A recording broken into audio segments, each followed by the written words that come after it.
I never thought a regular Saturday dinner at my parents' house would mark the beginning of such a dramatic change in our family's life.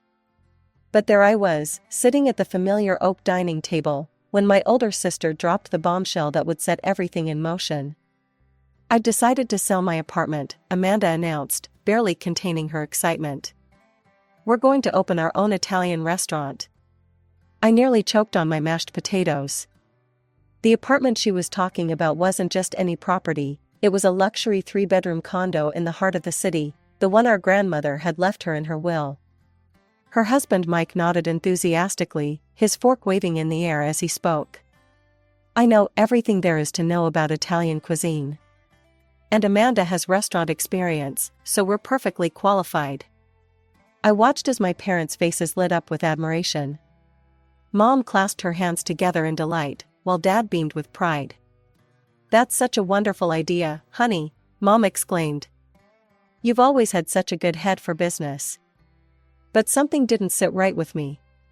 Call me boring, and trust me, I've been called worse, but being a financial manager means I can't help but think about the practical side of things. "Have you actually calculated all the risks?" I asked, trying to keep my voice neutral. "Maybe it would be better to take out a business loan instead of selling your only property?" Amanda rolled her eyes. "Here we go again. Classic Nellie, always overthinking everything. Do you at least have a business plan?" I pressed on, glancing at her kids, 5-year-old Tommy and 2-year-old Lisa, who were playing with their toys in the living room. "You have 2 small children to think about. If things don't work out, buying another apartment won't be easy." "Oh, please," Amanda scoffed. "You don't understand anything about business opportunities. In today's economy, you have to take risks to get ahead. You can't just sit around waiting for success to fall into your lap." "But your restaurant experience," I started, remembering how she'd only worked as an administrator for a few months before Tommy was born. "It was pretty brief, wasn't it?" "God, you're so boring." Amanda threw her hands up in exasperation. "This is exactly why you're still single, Nellie. You never take any chances."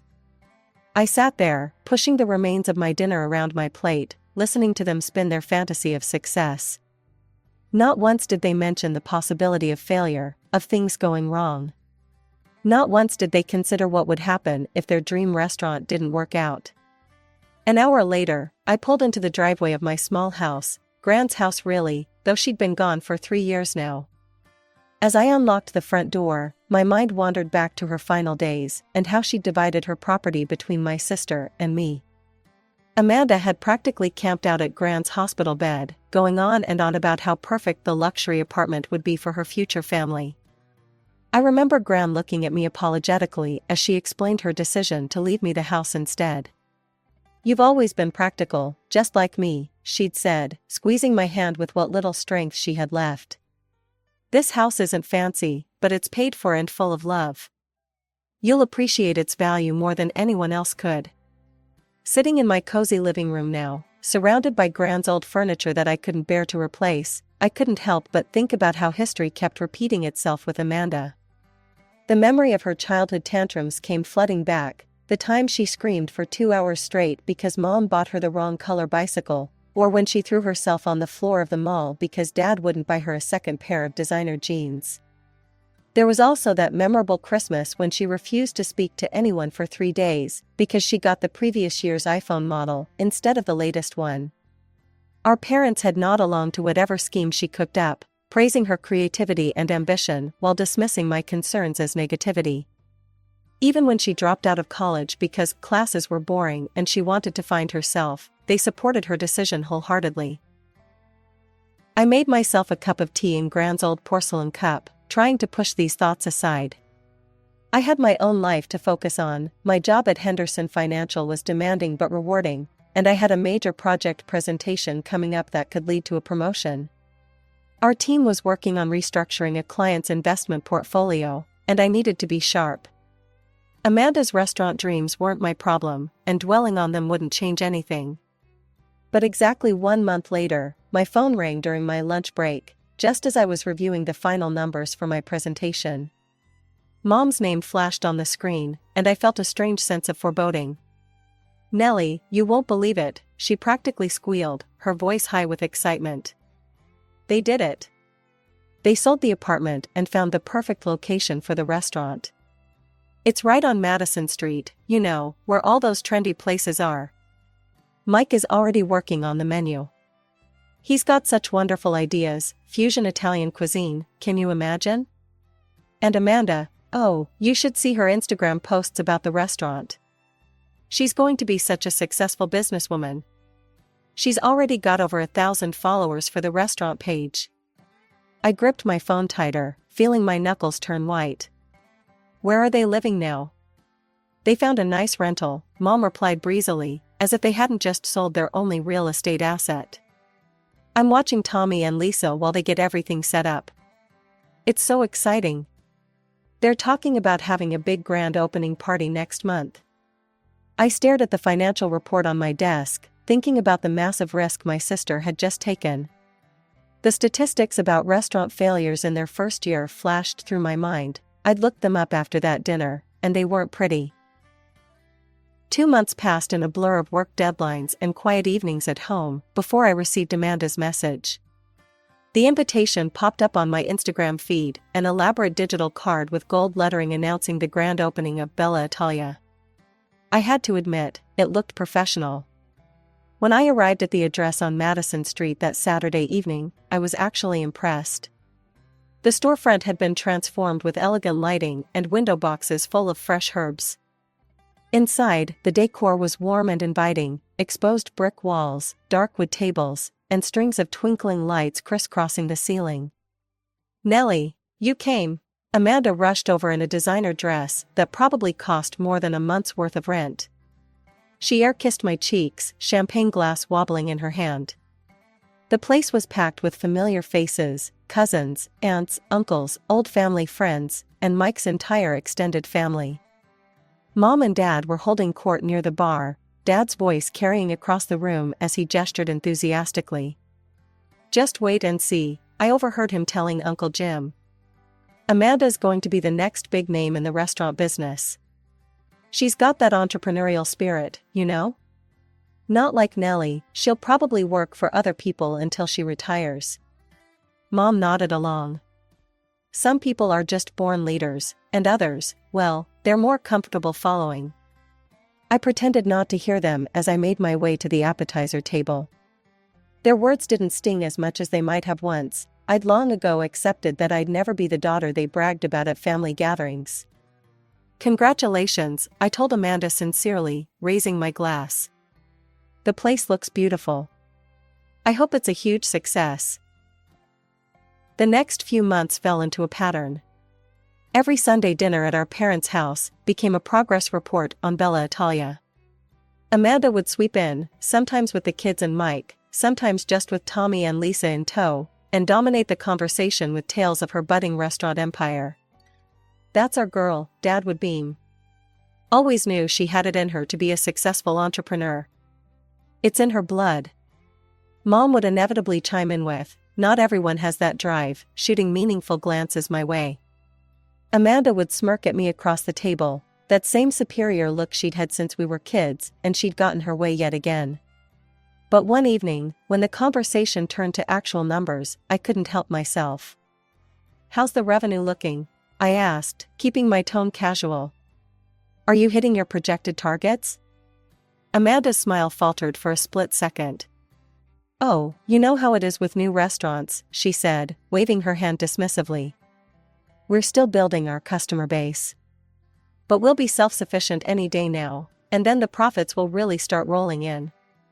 Something in her voice made me think of a time in high school when she'd insisted everything was fine with her grades, right up until she failed 3 classes. But I kept that thought to myself and just nodded, taking another bite of Mom's pot roast. The spring evening started like any other Sunday dinner, with Mom's cooking filling the house with familiar aromas and Dad telling his same old jokes. Then Amanda cleared her throat and grabbed Mike's hand. We have some news, she announced, beaming. I'm pregnant. Baby number 3 is on the way. Mom burst into tears of joy, Dad started talking about another grandchild to spoil, and Mike sat there grinning like he'd just won the lottery. Tommy and Lisa jumped around the table, chanting, "Baby, baby." I set down my fork, choosing my words carefully. "Are you sure this is the best timing? With the restaurant still getting established and everything?" The room went silent. You'd think I'd just suggested selling Tommy and Lisa to the circus. "Nellie," Mom's voice could have cut glass. "How dare you? A baby is always a blessing. Besides," she added with that particular tone she reserved for discussing my personal life, "you'd understand if you had any children of your own. Or a husband. You're 30 now, you know. Not getting any younger." 8 months later, little Emily joined the family. She was beautiful, with Amanda's blue eyes and Mike's dark hair. But while everyone was cooing over the new addition, I couldn't help but notice the strain showing around my sister's eyes, the way Mike kept checking his phone with an increasingly worried expression. The truth finally came out 3 months after Emily's birth, during another family dinner. Amanda looked exhausted, dark circles under her eyes visible despite her makeup, while Mike had traded his usual confident swagger for nervous fidgeting. "We're having some challenges at the restaurant," Amanda admitted, pushing her food around her plate. The words seemed to physically pain her. "The staff turnover is killing us. We've gone through 6 different head chefs because Mike keeps wanting to innovate with the menu." She took a shaky breath. "We've had to take out a business loan just to keep things running. The numbers they're not what we projected." I sat there in silence, remembering all my questions about their business plan from that first dinner. The loan they should have taken instead of selling the apartment. The risks I'd warned them about. But I didn't say any of it. The next 6 months were like watching a slow-motion car crash. Every week brought new problems at Bella Italia. First, the lunch crowd dwindled to nothing. Then the evening reservations started to dry up. The restaurant's Instagram page, once full of beautifully plated dishes and smiling customers, went quiet. The last post was a sad 2-for-1 Tuesday promotion that got 3 likes. I heard most of it through Mom's daily phone calls to update me on the situation. How they had to let go of half the staff. How they started closing on Mondays to cut costs. How Mike got into a shouting match with their last remaining chef over putting sushi rolls on their Italian menu. "They're just having a rough patch," Mom would insist. "Every new business goes through this." But it wasn't just a rough patch. By spring, the writing was on the wall in bright, neon letters. The restaurant's debts had piled up like autumn leaves: unpaid suppliers, late rent, mounting tax bills. The final blow came when their main investor pulled out, leaving them with no choice but to sell Bella Italia for a fraction of what they'd invested. The sale barely covered their business debts. They still owed the bank nearly $200,000 from the loan they'd taken out. Amanda, Mike, and their 3 kids, Tommy now 8, Lisa 5, and little Emily just turning 1, were left with nothing. No home, no income, and a mountain of debt. I almost skipped the next Saturday dinner.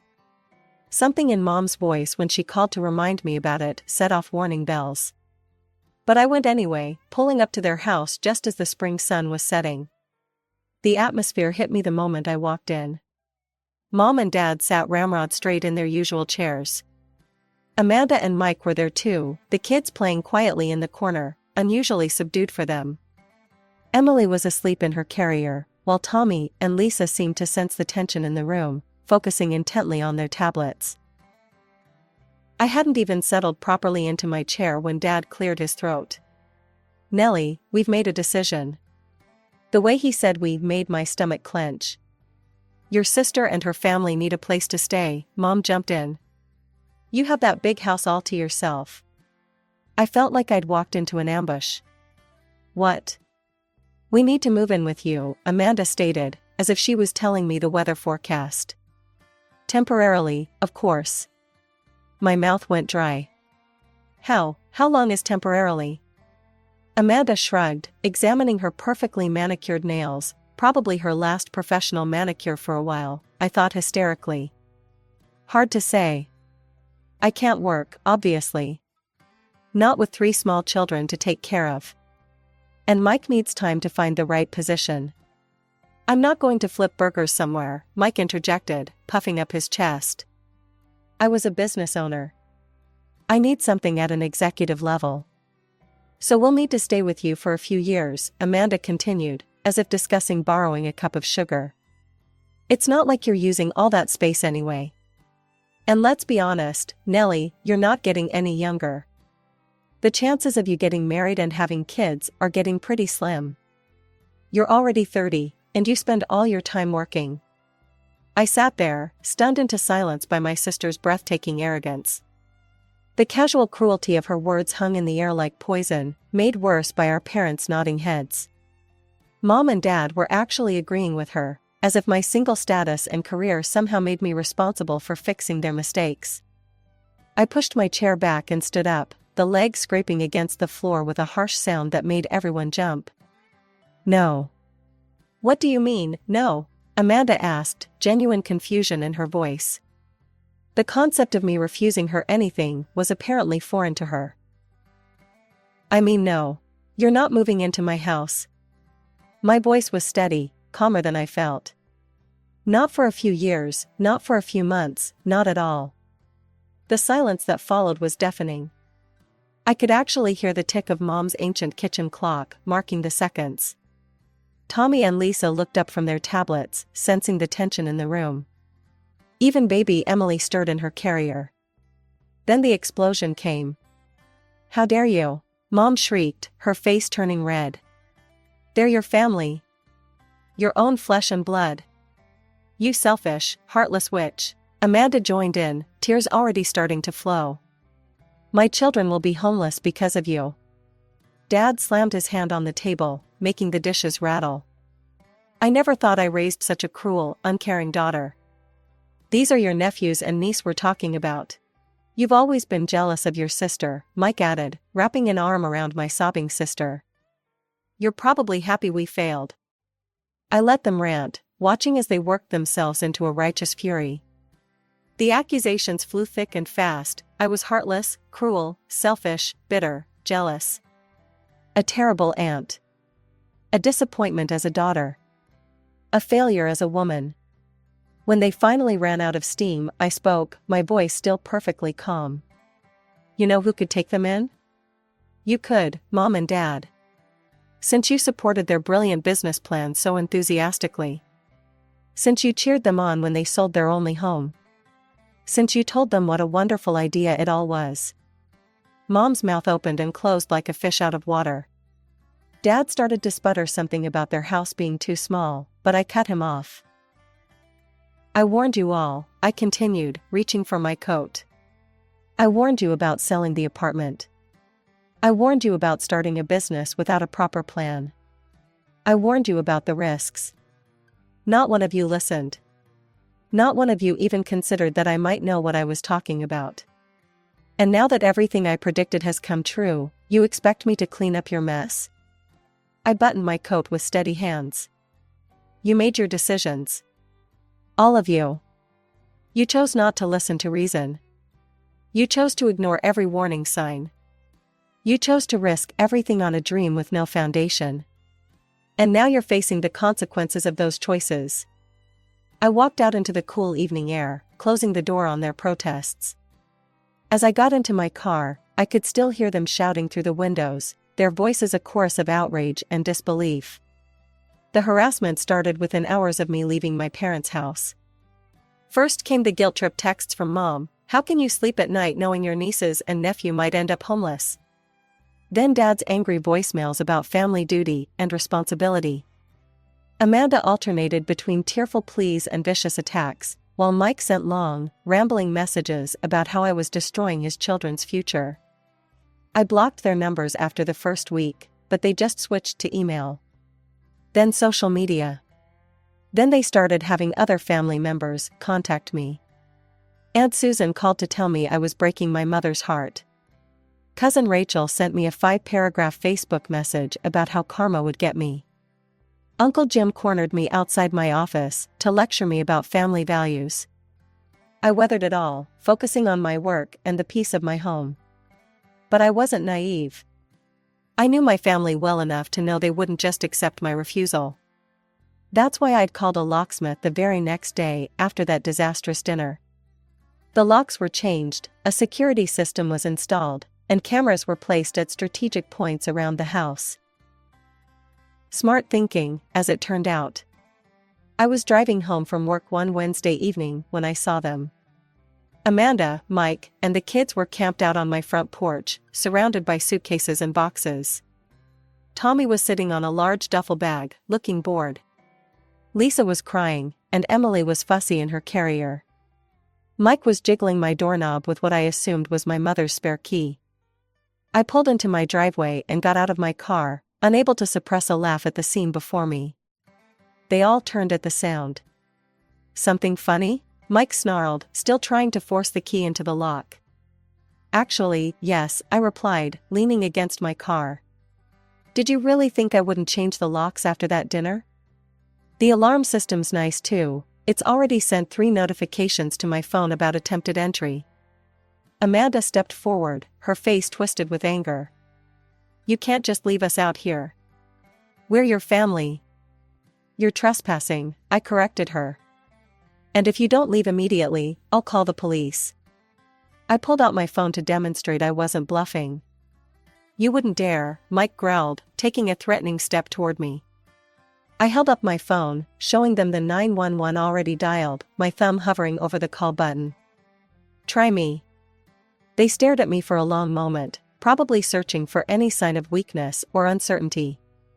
They found none. Finally, Amanda burst into tears, real ones this time, not her usual performance, and started gathering up their things. Mike helped her, muttering threats under his breath. The kids just looked confused and tired. The next morning, I called in sick to work for the first time in 3 years.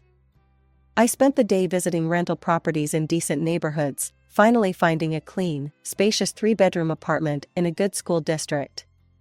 The landlord was understandably hesitant about renting to a family with 3 young kids, but the 6 months' rent I paid in advance, nearly $20,000 from my savings, helped change his mind.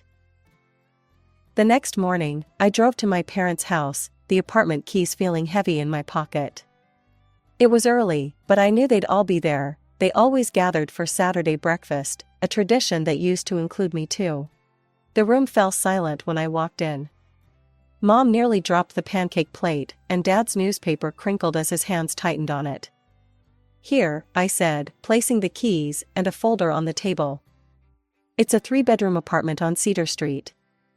Good neighborhood, walking distance to the elementary school. I paid 6 months' rent in advance." Amanda stared at the keys like they might bite her. Mike didn't even look up from his phone. "The lease starts today," I continued, my voice steady. "I've already talked to the landlord.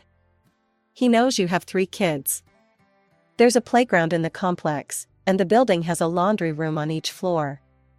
I turned to Mike specifically. "You have 6 months to find a job, any job. Pride doesn't pay bills or feed children.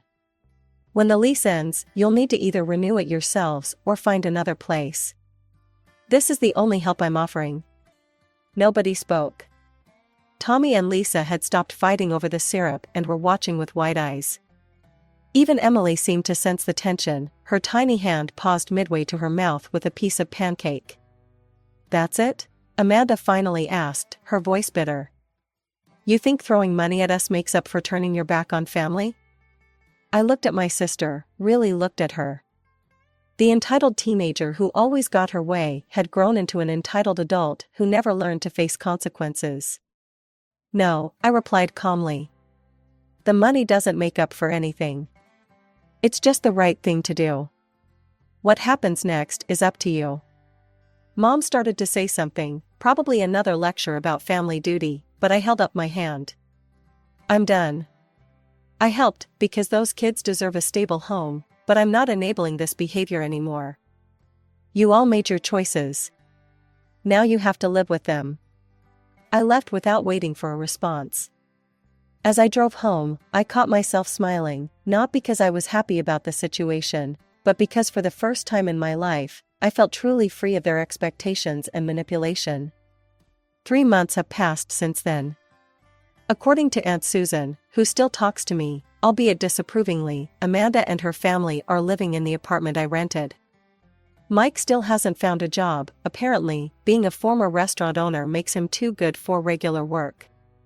Amanda spends most of her time complaining on social media about how hard her life is. Mom and Dad continue to enable them, watching the kids and bringing them groceries. I haven't spoken to any of them since that morning. I've started taking evening classes in investment management, something I'd always wanted to do but never had the emotional energy for before. Last week, I got a promotion at work, senior financial manager with my own team.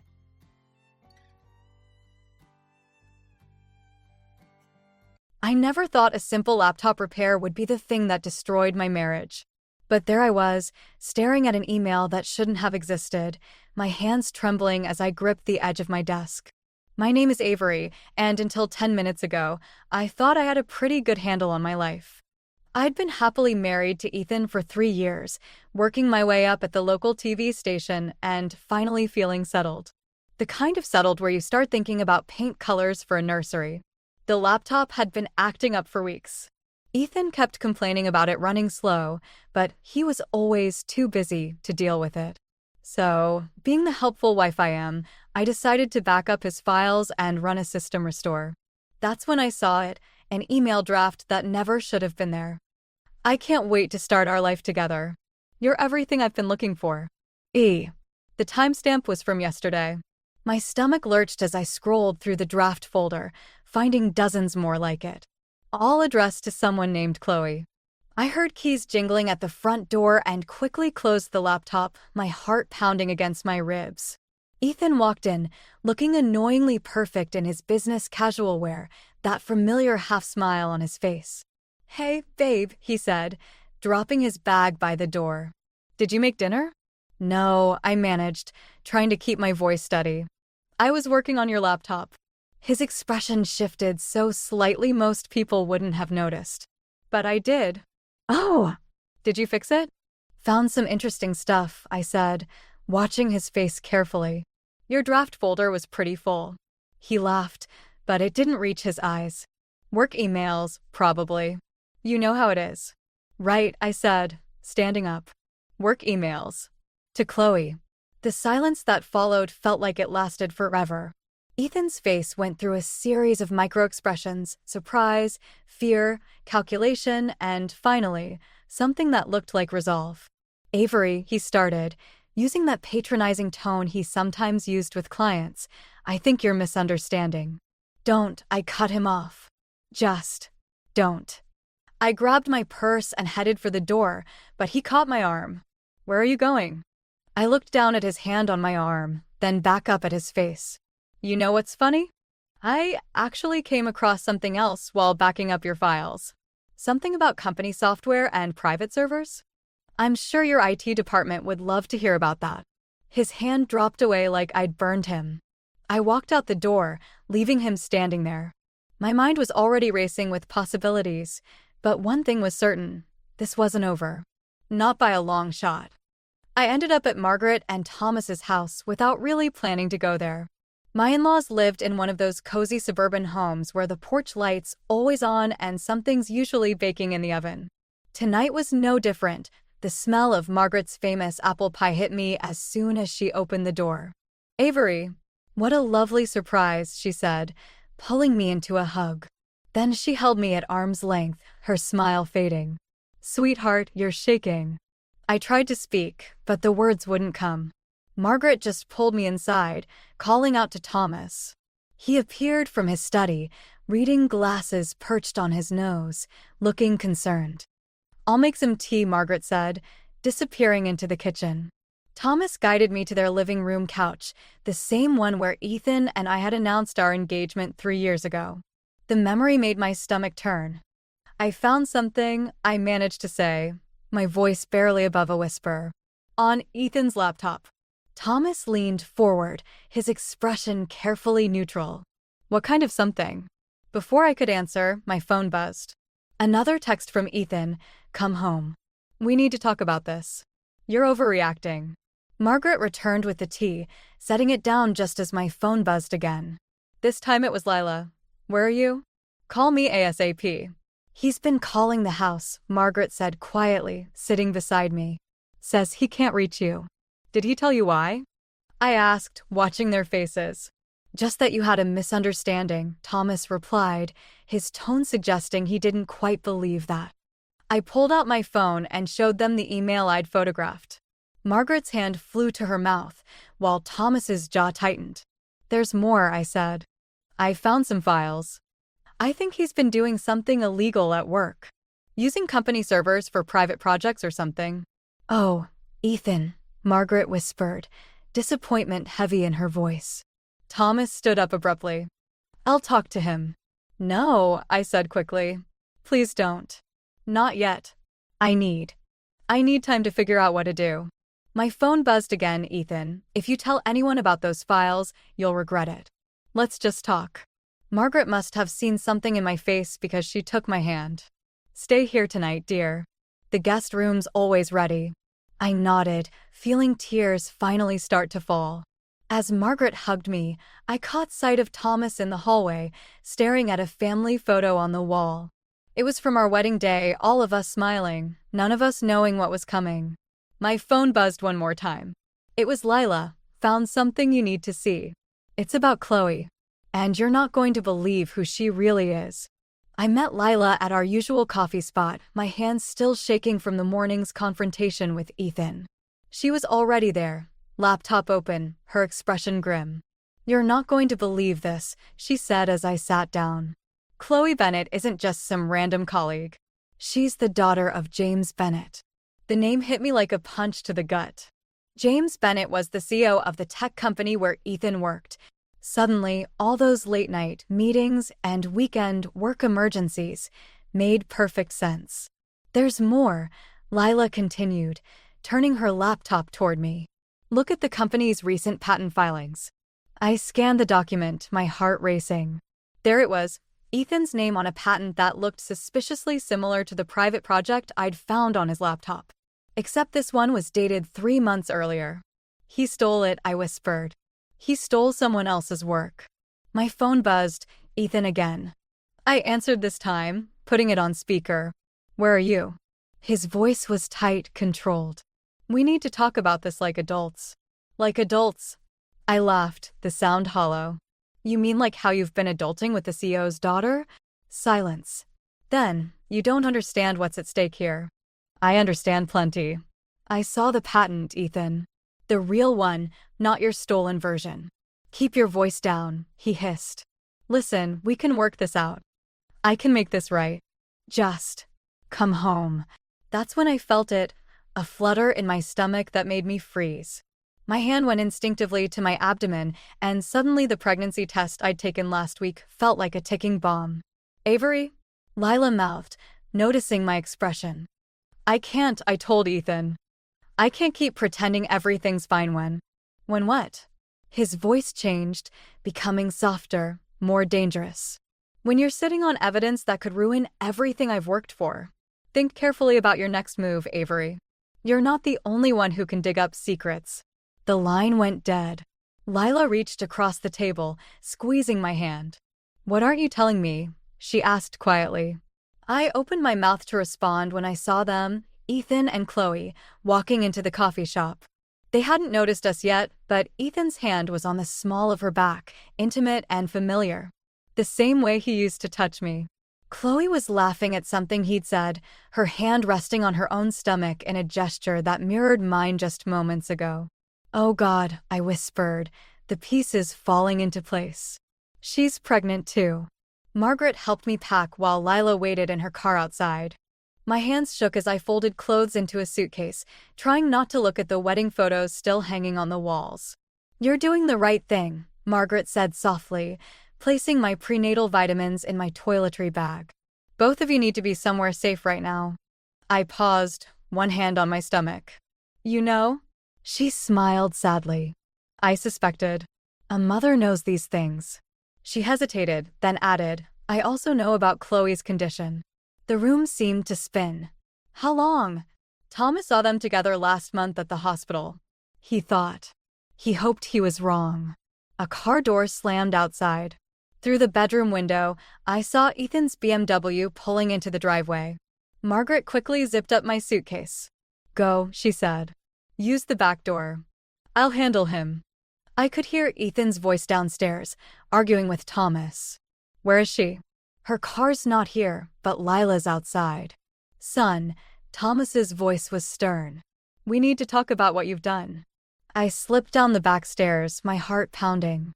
Through the kitchen window, I saw Chloe getting out of Ethan's car, her designer handbag clutched protectively over her stomach.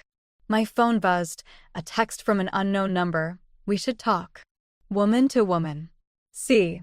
Another buzz, this time from Ethan's company email address. Someone named Marcus had replied to an old thread. Project files received.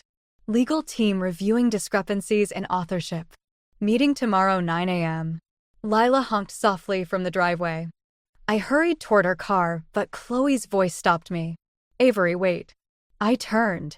She stood there, perfect and polished, everything I wasn't. But there was something in her eyes, fear, maybe, or guilt. "He told me you were separated," she said. "That you were the one who—" "Save it," I cut her off, my voice steadier than I felt. "But you should know, those project files he gave you? They're stolen. And I have proof." Her face paled. "What are you talking about?"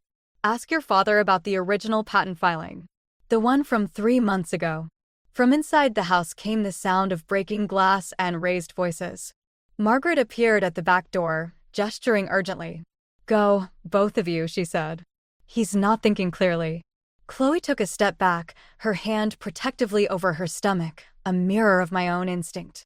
As Lila drove us away, I watched in the rearview mirror as Ethan burst out of the house, Thomas restraining him.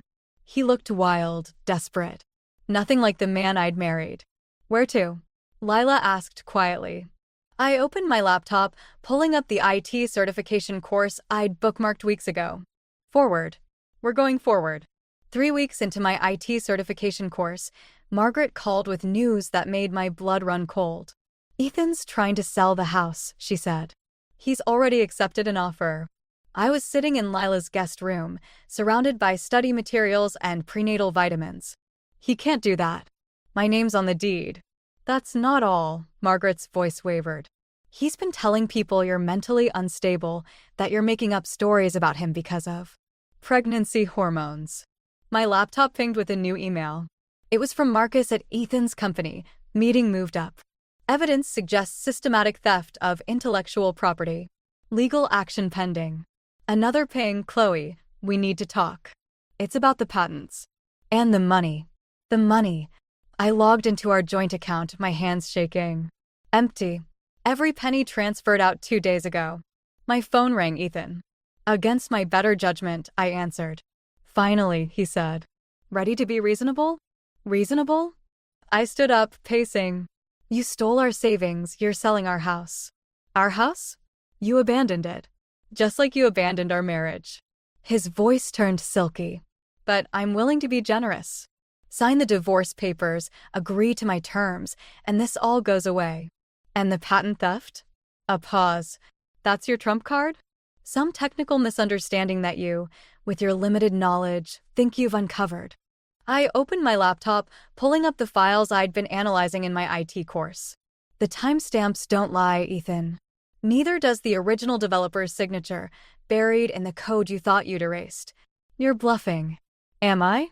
"Ask Chloe about the offshore account her father discovered. The one where you've been funneling company funds." Silence. "Then, you have no idea what you're dealing with." "Actually, I do. And so does the SEC. I sent them everything this morning." The line went dead. Seconds later, my phone exploded with texts from Chloe. "What did you do?" "They're searching his office." Dad's furious. I sank onto the bed, my hand instinctively going to my growing bump. This wasn't about revenge anymore. It was about survival. Margaret called back. "Avery? Thomas just talked to Ethan's lawyer. He's trying to claim paternity rights. For both babies." My vision blurred. Through the window, I saw a black SUV pull up outside Lila's house. Two men in suits stepped out, heading for the front door. "I have to go," I told Margaret. "Tell Lila I'm sorry." I grabbed my pre-packed emergency bag, the one I'd hoped I'd never need, and headed for the back door. Sometimes survival means knowing when to run. The hospital waiting room felt too bright, too sterile. I sat between Margaret and Thomas, trying not to look at Ethan pacing by the entrance. Chloe had been rushed in an hour ago, complications with her pregnancy. The same complications I'd been warned about at my last checkup. "Mrs. Walker?" A nurse appeared. "She's asking for you." I stood, but the nurse pointed at Margaret. Of course. I wasn't a Walker anymore, was I? My phone buzzed, another email from the SEC investigators. They needed more documentation, more proof. The case against Ethan was crumbling without access to the company's internal servers. "Avery." Ethan's voice made me jump. He looked terrible, his designer suit wrinkled, dark circles under his eyes. "We need to talk." "There's nothing to talk about. They're dropping the investigation." His voice was low, triumphant. "Your evidence?" "Circumstantial." "And Chloe's father?" "Well, let's just say he's very invested in keeping the company's reputation clean." My hands clenched. "So you win? Just like that?" "It doesn't have to be a war.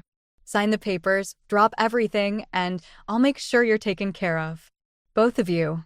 His eyes dropped to my stomach. Before I could respond, Thomas appeared. "Chloe lost the baby." The words hung in the air like smoke. Ethan's face crumpled, then hardened as he looked at me. "This is your fault.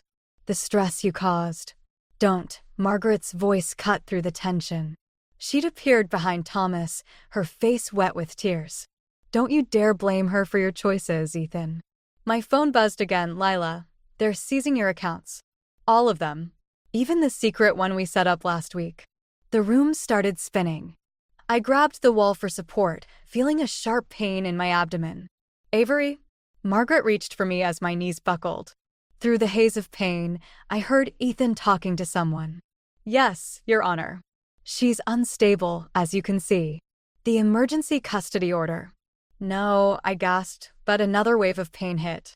The last thing I saw before the darkness closed in was Ethan's face, wearing that same expression he'd had when I first confronted him about the emails. Not triumph, not anger, but something worse, pity. I woke up in a hospital bed, monitors beeping steadily. Margaret sat beside me, holding my hand. "The baby?" I whispered. "Stable, but you need to rest." She hesitated. Ethan's lawyer filed the papers. He's seeking full custody, citing mental instability and evidence that you hacked company servers. I closed my eyes, feeling the walls close in. Everything I'd fought for, everything I'd tried to protect, it was all slipping away. What do I do now? I asked the darkness.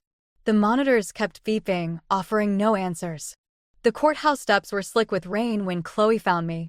2 months had passed since she lost her baby, and the custody hearing was set to start in an hour. "He lied to me too," she said, clutching a manila envelope. "About everything." I kept walking. "I have nothing to say to you, but I have something to show you." She thrust the envelope at me. The original server logs. The ones proving where the stolen code really came from. Inside, Margaret and Thomas were already seated. Ethan stood with his lawyers, looking confident in his expensive suit. He'd already convinced the judge that I was unstable, that my hacking made me unfit for custody. My phone buzzed. "Lila, SEC investigators are here. Waiting for your signal." Chloe's voice shook. "My father didn't just protect Ethan because of me. The company's been running a scheme for years. Stealing from smaller developers, burying them in legal fees if they complained." "Why are you telling me this now?" "Because I lost everything too." Her eyes were hard. "And because your daughter deserves better than what he did to us." The judge called the session to order. Ethan's lawyer started painting me as an unstable hacker, a vindictive wife who'd endangered company security. Then Chloe walked in. Ethan's face went white. She walked straight to the judge, handed over the envelope, and took the stand. "Miss Bennett," Ethan's lawyer started, "given your relationship with Mr. Walker." "You mean how he manipulated me?" Chloe's voice was steel. Or how he used my father's position to cover up his crimes? The courtroom erupted. Through the chaos, I caught Margaret's eye. She nodded slightly, then stood. "Your Honor," she said clearly, "I'd like to testify about the night my son asked me to lie about his whereabouts during the server breach." Ethan's carefully constructed world crumbled in 20 minutes. The SEC investigators entered as Chloe detailed the company's schemes. Thomas provided dates of suspicious meetings he'd witnessed. And Margaret. Margaret told the truth about her son. "Avery," Ethan called as they led him out. "You've ruined everything." I touched my stomach, feeling my daughter kick. "No, Ethan. You did that yourself." Outside, rain still fell. Chloe paused beside me. "I'm testifying against my father, too. Some things matter more than family loyalty." "Some things are family loyalty," I corrected, watching Margaret and Thomas wait by their car. My phone buzzed one last time, an email from Marcus, "Position still open in cybersecurity. Someone with your skills at detecting fraud. Interested?" I smiled, feeling the weight of the past months finally lift. Sometimes the best revenge isn't revenge at all. It's simply living well. 1 year later, I stood in my new office at the cybersecurity firm, watching Ella sleep in her carrier. My daughter had Margaret's eyes, a bittersweet reminder of the woman who'd helped save us both. Margaret never got to meet her granddaughter. The stroke came suddenly, just weeks after the trial. But she'd left us more than just the inheritance. She'd left us a future. A knock at my door pulled me from my thoughts. Thomas stood there, looking older, but somehow lighter. "Ready for lunch?" he asked, already reaching for Ella. My daughter's face lit up at the sight of her grandfather, and I felt that familiar mix of joy and sadness. "He's asking to see her," Thomas said quietly as we walked to the cafe. "Ethan, he's up for parole next month." I watched Ella grasp Thomas's finger, trusting and innocent. "What do you think?" "I think." He paused, choosing his words carefully. "I think Margaret would say everyone deserves a chance to make things right. But not everyone deserves a second chance to cause harm." At the cafe, Lila was waiting with Chloe. An unlikely friendship had formed between them during the aftermath of the trial. Chloe's testimony had helped put her father and several executives behind bars, and she'd rebuilt her life from scratch, something we all understood. "Got the final divorce papers," Lila announced, sliding an envelope across the table. "You just need to sign." As I reached for the pen, my phone buzzed. A text from an unknown number. "I'm sorry. For everything. E." I deleted it without responding. Some apologies come too late. "Speaking of papers," Chloe said, "the startup I'm working with needs a security consultant. Someone who knows how to spot corporate fraud before it happens." I smiled, thinking of the path that had led me here. "I might know someone." Later, at Margaret's grave, I told her about Ella's first words, about the promotion at work, about the small house I'd bought in her old neighborhood. I told her about Thomas teaching part-time at my IT security classes, finding purpose in helping others protect themselves. "I never got to thank you properly," I said, placing fresh flowers beside her stone. "For showing me that the best revenge isn't about destroying someone else's world. It's about building your own, stronger than before." Ella stirred in her carrier, reaching toward the sunset with tiny fingers. In that moment, I saw our future stretching out before us, not perfect, but ours. Built on truth, protected by strength, and guided by the kind of love that outlasts betrayal. Sometimes the happy ending isn't about winning or losing. Sometimes it's about finding the courage to write your own story, even when others try to steal the pen. When my mother-in-law whispered something in my husband's ear, his face twisted with anger. Without warning, he yanked my hair and landed a hard punch to my face. I collapsed, dazed and terrified. Desperate for help, I called the police. But when they arrived, I was horrified to find that the officer was a friend of my husband. My heart sank as he dismissed my pleas, claiming I had no proof. With my immediate safety compromised and feeling utterly alone, I knew I needed a new plan. And that's when I decided to take matters into my own hands. I still remember the first day I brought my daughter, Lily, home from the hospital. The joy was overwhelming, but so was the exhaustion. I'm Isabella, 30 years old, trying to adjust to the whirlwind of motherhood. The first few weeks were a blur of sleepless nights, endless feedings, and trying to keep up with the chaos that had taken over our home in Austin, Texas. The house was often a mess, with laundry piling up and the kitchen in a constant state of disarray. David, my husband, was working long hours, and I felt like I was barely keeping my head above water. One particularly stressful afternoon, as I struggled to soothe Lily's cries, the doorbell rang unexpectedly.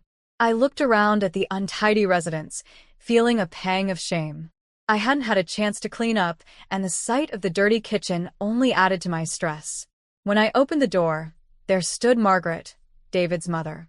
She was a force to be reckoned with, her presence commanding attention the moment she arrived. "Well, look at this," Margaret said, stepping inside with a critical eye. "I see things haven't improved much since the last time I visited." I tried to muster a smile, but it felt strained. "Hi, Margaret. I'm just a bit overwhelmed with everything right now." Margaret's gaze swept over the living room, taking in the scattered toys and the pile of dishes in the kitchen. "Overwhelmed? It looks more like you've given up. Is this really how you plan to raise my granddaughter?" Her words stung, but I tried to stay calm. "I'm doing my best. It's just been a lot to handle." Margaret's disapproval was palpable. She walked into the kitchen and raised an eyebrow at the state of it. "This place is a mess. How can you expect to manage anything if you can't even keep the house clean?" I felt my cheeks flush with humiliation. David's work schedule left me to handle everything on my own, and while I was trying, it was clear it wasn't enough for Margaret. The front door opened, and David walked in, his face lighting up when he saw his mother. "Mom." "What a surprise. I didn't know you were coming by." Margaret immediately seized the opportunity. "David, just look at this. Your wife can't even manage to keep the house in order. It's like she's completely lost control." David's face fell as he glanced around, taking in the messy state of our home. "Isabella, we need to talk about this. I know things are tough, but you have to prioritize better." I felt a knot tighten in my stomach. "David, I'm trying. It's not as easy as it looks." Margaret, ever the instigator, chimed in. "Being a mother is about more than just caring for the baby. It's about responsibility and managing your household." David's gaze shifted between his mother and me, his expression conflicted. "Mom, maybe we should try to help her understand what's at stake here." "Help her understand?" Margaret's voice grew sharper. "She needs to learn discipline. She's not living up to our family standards." The tension in the room was palpable. David, who usually stood by me, was now looking at me with a mixture of frustration and confusion. "Sophie, you need to get your act together. This isn't acceptable." Before I could respond, Margaret stepped closer to David, whispering something in his ear. David's face hardened, and he looked back at me with an unreadable expression. "Maybe you're right," he said reluctantly. "Maybe you need to learn the hard way." I felt my heart drop as David moved toward me. In a shocking burst of anger, he grabbed my hair and yanked it painfully. Before I could react, he threw a hard punch to my face. The force of it sent me reeling, and I staggered back, clutching my cheek as tears streamed down my face. I could barely process what had just happened.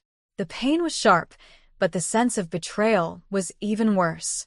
Lily, who had been quiet during the confrontation, began to cry, adding to my overwhelming distress. Desperation set in, and I reached for my phone, dialing 911 with trembling hands. When the police officer arrived, I hoped for some relief. But my heart sank when I realized he was an old friend of David's. His demeanor was calm and dismissive as he listened to my report. "I'm afraid I can't do much without solid evidence," he said, glancing at David. "There's not enough here to act on." I was stunned. The officer, who should have been my ally, was siding with David. But he hit me. "Can't you do anything?" The officer shook his head. "Without clear proof, there's nothing I can do. Maybe next time, try to gather more evidence before calling us." He left, leaving me feeling even more isolated. I looked at David, who had a cold, indifferent look on his face. Margaret stood beside him, her expression one of smug satisfaction. The sense of betrayal from both David and the officer left me feeling utterly alone. As the door closed behind the officer, I sank to the floor, cradling Lily in my arms. The house that was supposed to be my home now felt like a prison. The physical pain from the punch was nothing compared to the emotional turmoil I was experiencing. This was the moment when I realized that my life had become something I couldn't tolerate. I knew I needed to make a change, but the road ahead seemed daunting. David's behavior, under Margaret's influence, had crossed a line that could never be undone. I needed to find a way out, not just for myself, but for my daughter as well. In the midst of the chaos and despair, I made a silent vow to myself. I would find a way to escape this nightmare and build a life where Lily and I could be safe and happy. This was only the beginning of a journey that would test my strength and resilience in ways I never imagined. The days that followed the attack were some of the hardest I had ever faced. I was deeply shaken, but the physical and emotional pain from David's violence were overshadowed by a stronger feeling: determination. I knew I had to get out. I had to protect Lily and find a way to escape the toxic environment David and Margaret had created. But how? It wasn't until a few days later that I found a glimmer of hope. Rachel, my old friend from college, had always been someone I could rely on. I reached out to her, hoping she could offer guidance. I was hesitant at first, not wanting to burden her with my problems, but desperation gave me the courage to call. "Rachel, it's Isabella. I need your help," I said, my voice trembling as I spoke into the phone. "Things have gotten really bad. David, he hit me. The police didn't help, and I'm afraid to stay here any longer." Rachel's response was immediate and filled with concern. "Isabella, I'm so sorry you're going through this. I'm an investigator now. I can help you. Let's meet and talk about what you need." We arranged to meet at a coffee shop. When I walked in, Rachel was already there, looking as composed as ever. I sat down across from her, feeling a mix of relief and anxiety. "So, what's the plan?" Rachel asked, her eyes steady and focused. I took a deep breath. "I need to leave David, but I can't do it without proof of what's happening. I need to gather evidence to show that his behavior is abusive and that Margaret's control over him is a big part of it." Rachel nodded. "We'll need to document everything. Do you have any recordings, messages, or evidence of the abuse?" I shook my head. "I don't, but I'm willing to do whatever it takes." Rachel's face softened with sympathy. "We'll start by gathering as much evidence as we can. We'll need to document your interactions with David and Margaret, and if you can, try to record any instances of abuse or manipulation." Over the next few weeks, Rachel and I worked tirelessly. Rachel showed me how to use a hidden recording app on my phone to capture conversations and incidents. I recorded phone calls, text messages, and even began documenting my daily interactions with David and Margaret. I was careful not to draw their suspicion while doing this, which was challenging given how closely they were monitoring me. One day, Margaret called me while David was at work. I answered the phone, trying to keep my voice steady. "Hello, Margaret." "Isabella," she said, her voice dripping with condescension. "David told me you've been causing trouble. I've been very patient, but it's clear you need to be reminded of your place." I recorded the entire conversation, capturing her manipulative tone and the way she spoke about David and me. It was disturbing to hear her undermine my efforts as a mother and wife, but it was crucial evidence. Rachel and I also planned for my eventual departure. We mapped out a strategy to leave when David was at work, ensuring that he wouldn't be around to stop me. Rachel helped me organize a safe place to stay temporarily, making sure Lily and I would have somewhere secure to go once we left. One night, as I lay in bed, I felt a mix of anxiety and determination. The decision to leave was not just about escaping David's physical abuse, but about breaking free from the suffocating control Margaret had over our lives. I knew that this step would be dangerous and challenging, but I had to do it for Lily's sake. The day of our planned departure came, and I felt a knot of fear and excitement in my stomach. David was supposed to be at work, and Rachel had agreed to meet me at the house to help with the move. I spent the morning packing a few essentials, trying to stay calm and focused. As I was about to leave, I received a text from Rachel. "I'm outside. Are you ready?" My heart raced as I quickly gathered Lily and our things. I took one last look at the house that had been both a home and a prison. The clutter, the mess, it all symbolized the chaos and control that had plagued our lives. With a deep breath, I stepped out of the door, locking it behind me. Rachel and I loaded everything into her car and drove to her house. The journey was quiet, but filled with unspoken relief. I knew that this was the beginning of a new chapter, but I also knew that there was still a long way to go. The road ahead was uncertain, but I felt a glimmer of hope for the first time in a long while. Once we arrived at Rachel's house, I felt a wave of exhaustion wash over me. We unloaded our things and settled in. Rachel offered comfort and support, reminding me that this was just the first step in our plan. In the days that followed, Rachel and I focused on collecting more evidence and preparing for the next phase. We knew that exposing David and Margaret's abuse would be crucial for our case. I was determined to see this through, no matter how challenging it might be. Rachel's support was invaluable, and her expertise as an investigator was a lifeline during this turbulent time. Together, we prepared for the crucial task of building a solid case against David and Margaret, knowing that our efforts were not clear, detailed evidence to present. We also focused on documenting every instance of David's abusive behavior. Rachel advised me to reach out to any family members or friends who might have witnessed Margaret's controlling ways or had seen David's violent tendencies. One of David's cousins, who had always been sympathetic towards me, agreed to speak up. She provided a written statement detailing her observations of David's aggressive behavior and Margaret's interference in our marriage. With the evidence compiled, Rachel and I began to organize our presentation. We knew that simply having evidence wasn't enough. We needed to present it in a way that would be convincing and comprehensive. We categorized the materials into several key areas: abuse incidents, manipulation by Margaret, and David's erratic behavior. Rachel helped me prepare a detailed report, summarizing each piece of evidence and its significance. We included timestamps and context for the recordings, ensuring that everything was as clear and precise as possible. It was a daunting task, but it was necessary to build a strong case. One day, Rachel and I met with a lawyer who specialized in domestic abuse cases. She reviewed our evidence and gave us crucial advice on how to proceed. "You have a solid case," she said, flipping through the documents and listening to the recordings. "But we need to ensure that everything is presented clearly. I'll help you file a restraining order and press charges." Her words were a beacon of hope. Knowing that we had legal support to back us up was incredibly reassuring. We worked with her to prepare the necessary paperwork and ensure that all our evidence was in order. The day of the court hearing arrived, and my nerves were frayed. Rachel and I walked into the courthouse, carrying the weight of our efforts and the hope for justice. The atmosphere was tense, and I could feel the gravity of the situation pressing down on me. Rachel stayed by my side, providing support and encouragement as we awaited our turn. When it was finally time to present our case, I felt a surge of adrenaline and fear. The evidence was overwhelming, and Rachel's legal expertise guided us through the process. We played the recordings, presented the documents, and shared the testimonies from David's cousin and other witnesses. The courtroom was quiet as the evidence unfolded. I could see the judge's reaction as he listened to the recordings and reviewed the evidence. It was a nerve-wracking experience, but I knew that this was the culmination of all our hard work.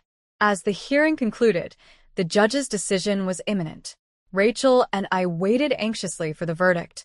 It was a tense time, but I was hopeful that the evidence would be enough to secure a positive outcome. The days following the hearing were filled with anticipation. Finally, we received the news we had been waiting for. The judge had ruled in our favor. David and Margaret would face legal consequences for their actions. It was a significant victory, but I knew that there was still much work to be done. Rachel and I continued to work on securing my new apartment and finalizing our plans. The legal victory was just one step in our journey toward rebuilding a safe and independent life. With the support of Rachel and the legal system, I felt a renewed sense of hope and determination. In reflecting on these events, I realized that the fight for justice had been a transformative experience. It had tested my strength, resilience, and resolve. But with each step forward, I grew more confident in my ability to overcome the challenges that had once seemed insurmountable. With the court ruling in our favor, Rachel and I felt a mixture of relief and apprehension. The evidence we had so painstakingly gathered had paid off, but the final step, seeing David and Margaret held accountable, was still ahead of us. The time had come to involve the authorities and ensure that justice was served. Rachel and I worked closely with our lawyer to coordinate with the police.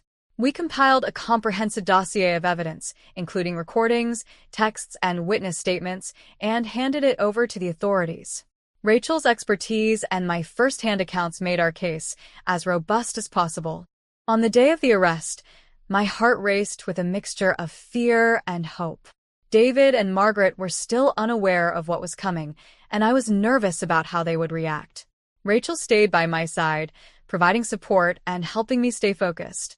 The police arrived at David and Margaret's house in the afternoon. I watched from a distance, my emotions a tangled mess of anxiety and anticipation. Rachel had advised me to stay away from the scene for my safety and to avoid any direct confrontation. From what I could see, the officers were taking their time as they approached the house. It was an agonizing wait. Finally, after what felt like hours, Rachel received a call from one of the officers. David and Margaret had been arrested. The weight of the news was almost overwhelming. The long, painful journey to this point had finally reached its climax, and the people who had tormented me were now facing consequences for their actions. That evening, as the sun set over Austin, I felt a profound sense of closure. It wasn't just about the legal victory, it was about reclaiming my life and asserting my right to safety and respect. With David and Margaret facing charges, I could finally start to think about my future without the shadow of their abuse looming over me. In the days that followed, I worked on settling into my new apartment with my daughter. The move was physically and emotionally exhausting, but it also symbolized a new beginning. I took great care in setting up our home to be a peaceful and nurturing environment for my daughter. It was important for me to create a space where we could heal and start anew. Rachel continued to be a steadfast friend and supporter. She helped me navigate the complexities of my new life and ensured that I had access to the resources and support I needed. Her presence was a constant reminder of the strength that had carried me through this ordeal. The legal process continued, and I stayed updated on the proceedings. David and Margaret's court dates were set, and I was prepared to testify if necessary.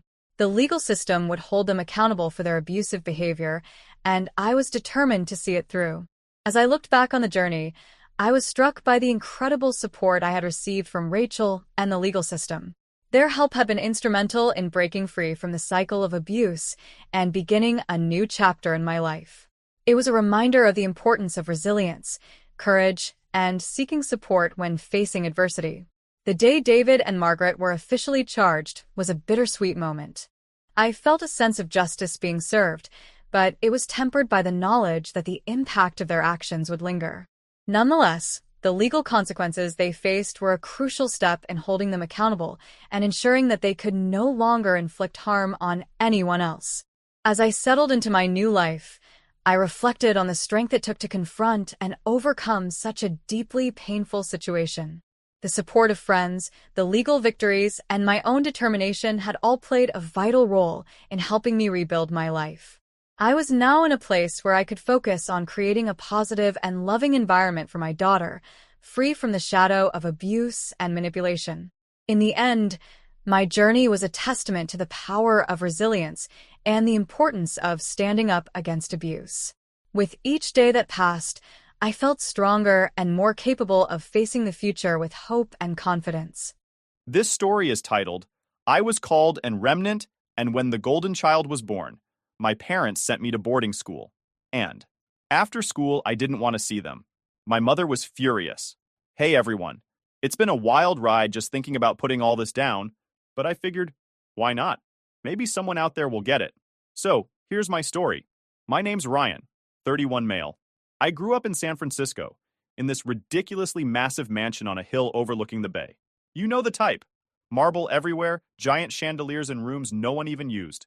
Now don't think I'm bragging or something, because on the outside, it probably looked like we were living the dream, but inside, It was freaking cold. Not just the house itself, but the people in it. My parents. My dad was this big shot businessman. I'm talking tailored suits, board meetings, and a voice that could make grown men jump to attention. My mom was all about appearances. She'd throw these fancy parties where she'd act like the perfect hostess while making sure every little detail was just right. But their picture-perfect life had one crack in it. Me. From as far back as I can remember, I knew I wasn't part of their plan. My parents wanted daughters, 2 of them to be exact. That was their ideal family. Instead, they got me, a boy, and it was clear from the start that I didn't fit their vision. They didn't hide it well either. I wasn't the kid they bragged about at their parties. I was the one they tolerated, the one they saw as their mistake. It wasn't just little things either. I remember being 5 and overhearing them fight. My mom was yelling at my dad, saying she didn't sign up for this and how she was supposed to have daughters, not this. I didn't understand all the words back then, but I knew enough to realize they were talking about me. My dad tried to calm her down, saying it wasn't her fault and that they could always fix it. I didn't know what fixing it meant until a year later. When I was 6, my mom got pregnant. She was glowing, happier than I'd ever seen her. For months, the house was all about this new baby. My mom hired nutritionists, yoga instructors, and even some lady called a doula to make sure everything was perfect. When Lily was born, it was like the entire world shifted. She was their golden child, their second chance at the life they wanted. Everything became about her. I'll never forget the day they brought her home. My mom cradled Lily like she was holding the most precious thing on earth. My dad looked at her with this pride I'd never seen directed at me. I stood there in the corner, watching, and I knew I wasn't part of this family anymore.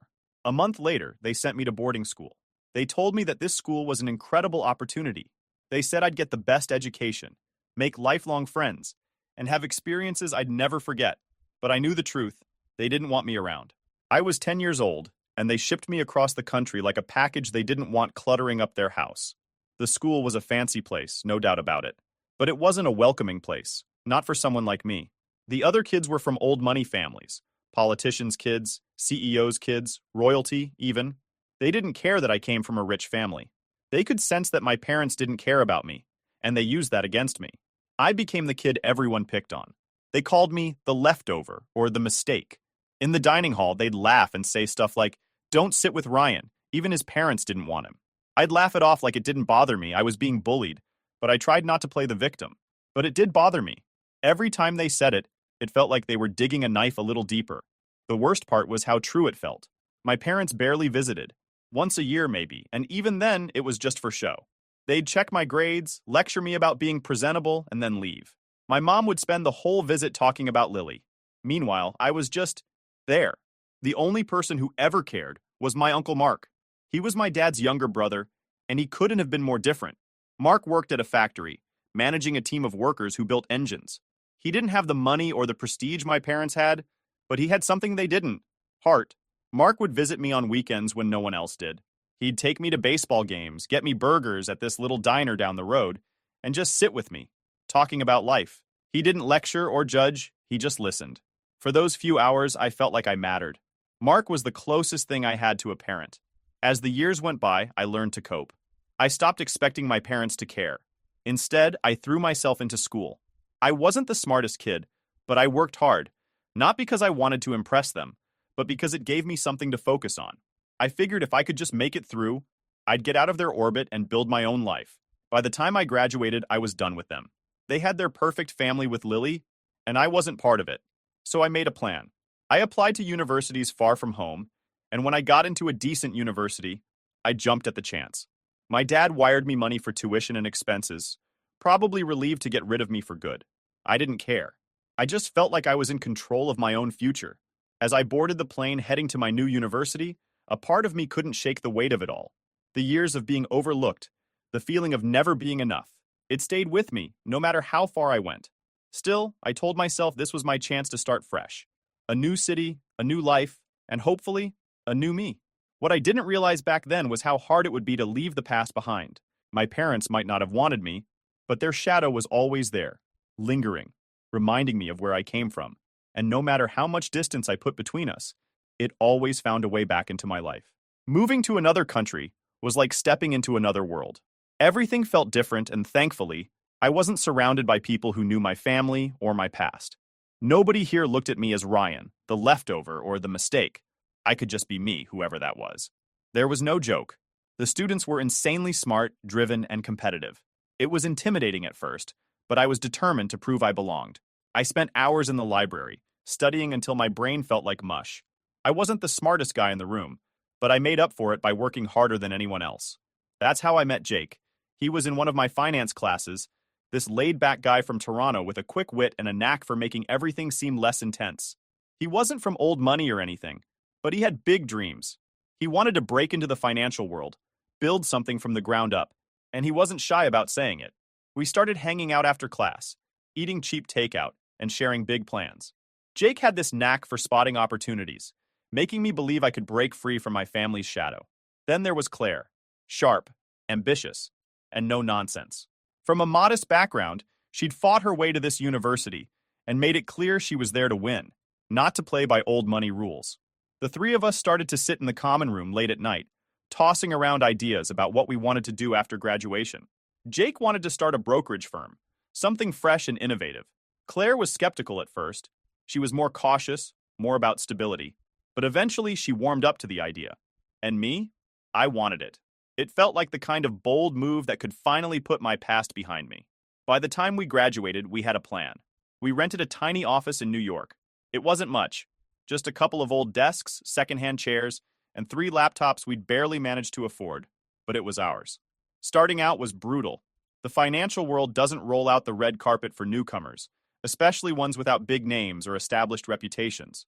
Some days, we'd go home with nothing to show for it. Other days, we'd land a small client and feel like we just won the lottery. The thing about Jake and Claire, though, was that they never let me feel like we were failing. Jake had this way of brushing off rejection, turning every no into fuel to keep going. Claire kept us grounded, making sure we didn't get carried away with the highs or crushed by the lows.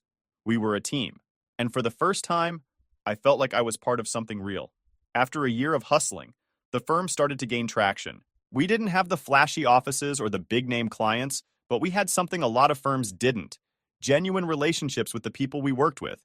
Through all this, my past wasn't as far behind me as I'd hoped. My parents still had a way of creeping into my life, no matter how much distance I tried to put between us. It started with the occasional messages, updates about Lily's latest achievements. At first, I ignored the messages, but they kept coming. It wasn't just updates. It was like they were trying to remind me of my place in the family, or lack of one.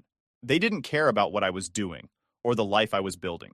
To them, I was still the mistake they shipped off to boarding school. One day, I made the mistake of opening one of those messages.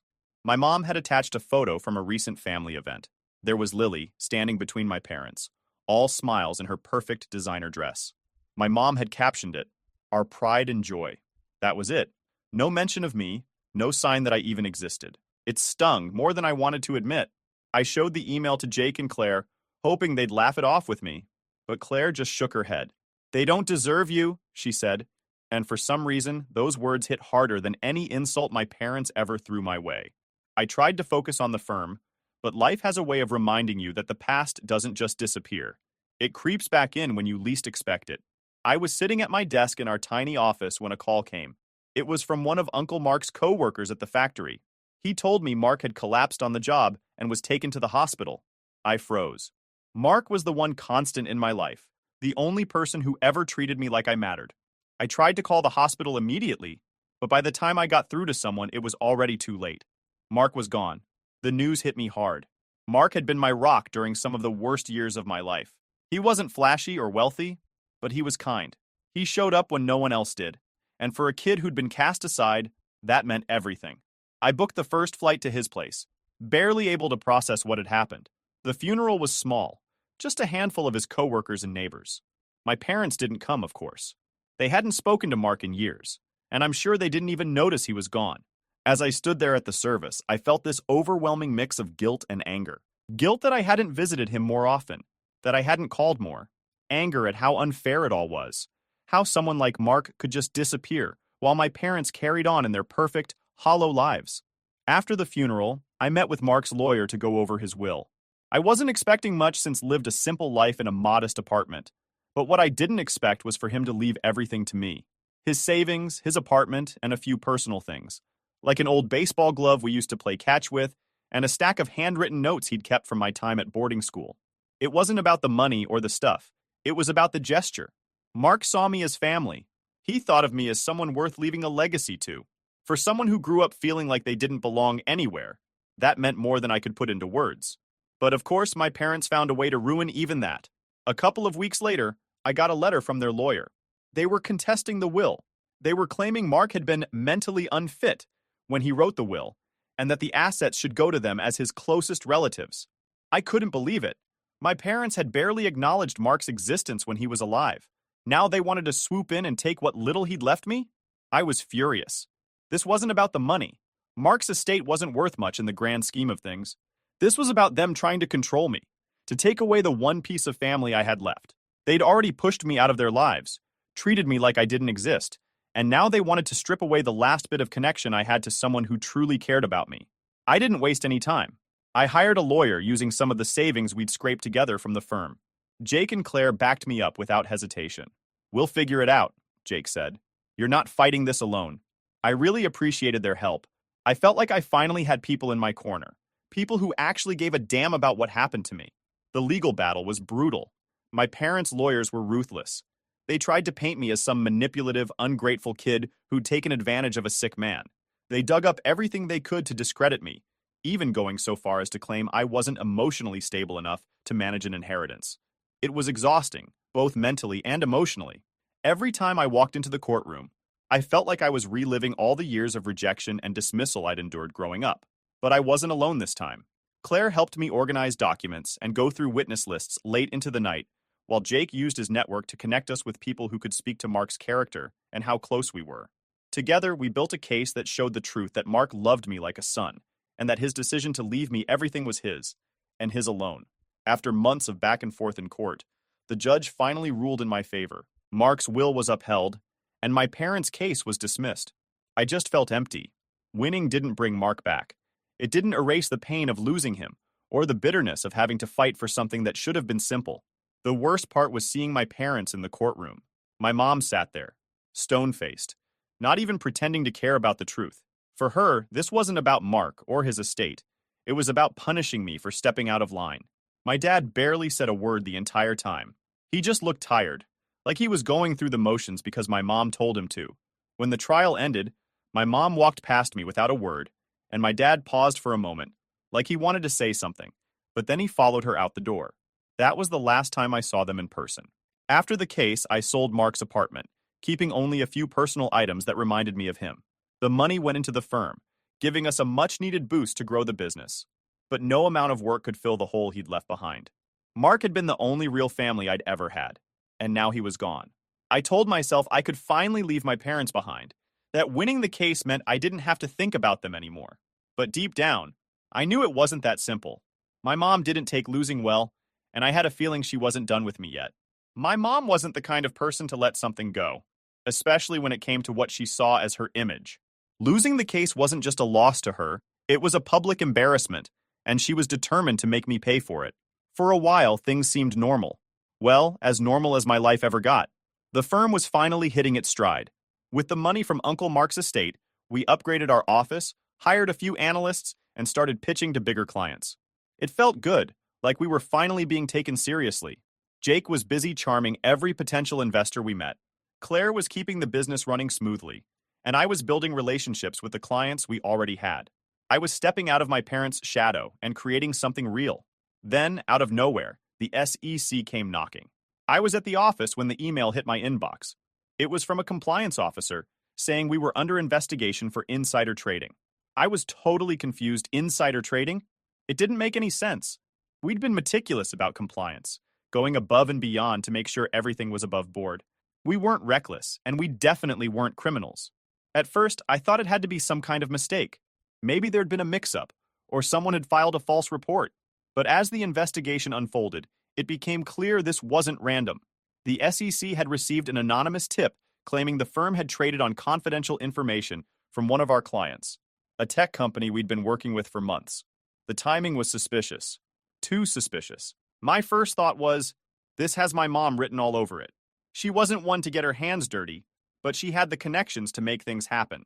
She'd spent decades building relationships with powerful people, and I had no doubt she'd use those connections to make this investigation happen. It was her way of hitting me where it hurt: my business, my livelihood, my future. The investigation was brutal. The SEC dug into every aspect of the firm's operations, demanding records, emails, and account statements. It wasn't just about proving we hadn't done anything wrong. It was about staying afloat while our reputation took hit after hit. Some of our smaller clients got spooked and pulled their accounts. Others hesitated to invest more money with us, waiting to see how things played out. Every day felt like a new crisis. It didn't stop there. A few weeks into the investigation, my dad's company announced they were launching a boutique brokerage firm. And of course, it wasn't a coincidence. They positioned their new firm as the clean, trustworthy alternative to our firm, offering lower fees and a team of seasoned professionals. It was a calculated move, designed to siphon off our clients and crush us while we were vulnerable. I was furious, but I wasn't surprised. This was my classic mom. She wasn't just trying to win, she was trying to destroy me. It wasn't enough for her to take Uncle Mark's inheritance from me. She wanted to prove that I was nothing without her. Jake and Claire were just as angry as I was. Claire, ever the planner, started working with our legal team to fight the SEC investigation head-on. Jake, on the other hand, had a different idea. "We need to pivot," he said one night, pacing around the office. "If we keep playing by their rules, they'll crush us. We have to find a way to stay ahead." Jake's idea was bold, risky even, but it made sense. So, instead of trying to compete directly with my dad's firm, we'd shift our focus to a niche market they couldn't touch: cryptocurrency and fintech. It was a new frontier in finance, full of volatility and uncertainty, but also huge potential for growth. Traditional firms like my dad's wouldn't touch it because of the regulatory risks, but we didn't have the luxury of playing it safe. At first, Claire wasn't sold. She'd always been the cautious one, the voice of reason in our trio. "Crypto's a gamble," she said. "If it crashes, we'll crash with it." But Jake and I knew we didn't have a choice. If we stuck to traditional investments, my dad's firm would steamroll us. Pivoting to crypto was our only way out. We went all in. We rebranded the firm as a forward-thinking firm, specializing in high-risk, high-reward assets. We started targeting tech entrepreneurs, startup founders, and crypto investors, people who didn't care about traditional rules or reputations. It was a gamble, but it paid off faster than we expected. One of Jake's connections introduced us to a young tech millionaire who'd made his fortune in the crypto market. He was exactly the kind of client we needed: loaded, driven, and itching to work with a firm that got the chaotic world of digital assets without needing a PowerPoint to explain it. Landing him as a client gave us credibility in the crypto space, and soon other investors started coming to us. The shift wasn't exactly smooth sailing. The crypto market was wild, and the rules seemed to change every other day.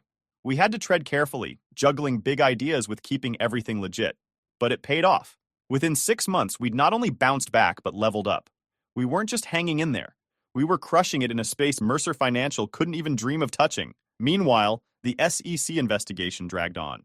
It was exhausting, knowing we were being scrutinized for something we hadn't done, but we refused to back down.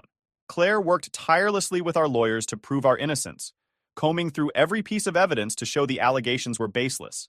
Jake kept the business running, keeping clients reassured and investors confident.